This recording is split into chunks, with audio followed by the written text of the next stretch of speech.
ತಿರುಗಿಸ್ಕೊಂಡು ಹಿಂಗೆ ಮಧ್ಯಕ್ಕಾದರೆ ಮಧ್ಯಕ್ಕೆ ಕಟ್ ಮಾಡ್ಕೊಬಿಡಿ. ನೋಡಿ ಚೆನ್ನಾಗಿ ಹಣ್ಣಾಗಿದೆ. ಲಾಸ್ಟ್ ಎಡ್ಜಸ್ ಇರುತ್ತಲ್ಲ ಅದು ಕಟ್ ಮಾಡಿ ತೆಗೆದುಬಿಡಿ. ಸಿಪ್ಪೆ ಮಾತ್ರ ಮೇಲೇ ಕಟ್ ಮಾಡ್ಕೊಳ್ಳಿ, ಜಾಸ್ತಿ ಒಳಗಡೆವರೆಗೂ ಕಟ್ ಮಾಡೋಕ್ಕೆ ಹೋಗಬೇಡಿ.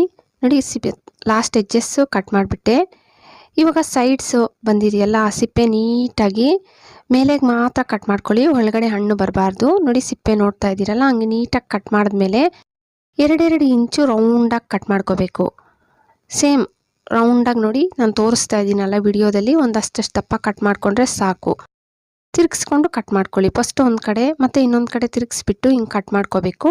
ರೌಂಡಾಗಿ ಕಟ್ ಮಾಡಿಬಿಡ್ಬೇಕು. ನಾನು ವಿಡಿಯೋದಲ್ಲಿ ತೋರಿಸಿದ್ದೀನಿ ನೋಡಿ, ಹಂಗೆ ರೌಂಡಾಗಿ ಕಟ್ ಮಾಡಿದ್ಮೇಲೆ ಅದರಲ್ಲಿ ಬೀಜ ಎಲ್ಲ ಬಂದುಬಿಡುತ್ತೆ. ನೀಟಾಗಿ ತೆಗೆದುಬಿಡಿ. ನೋಡಿ ಒಂದಷ್ಟು ಬೀಜಕ್ಕೆ ಕಟ್ ಮಾಡ್ತಾ ಇದ್ದೀನಿ. ನನಗೆ ಸ್ವಲ್ಪ ಚಿಕ್ಕ ಚಿಕ್ಕ ಪೀಸಸ್ ಬೇಕು, ಇಲ್ಲ ನಮಗೆ ದೊಡ್ಡದಾಗಿ ಬೇಕಂದರೆ ದೊಡ್ಡದಾಗೆ ನೀವು ಕಟ್ ಮಾಡ್ಕೋಬೋದು. ಇಲ್ಲ ಅಂದರೆ ನಾನು ಕಟ್ ಮಾಡ್ದಂಗೆ ಕಟ್ ಮಾಡ್ಕೊಬಿಡಿ.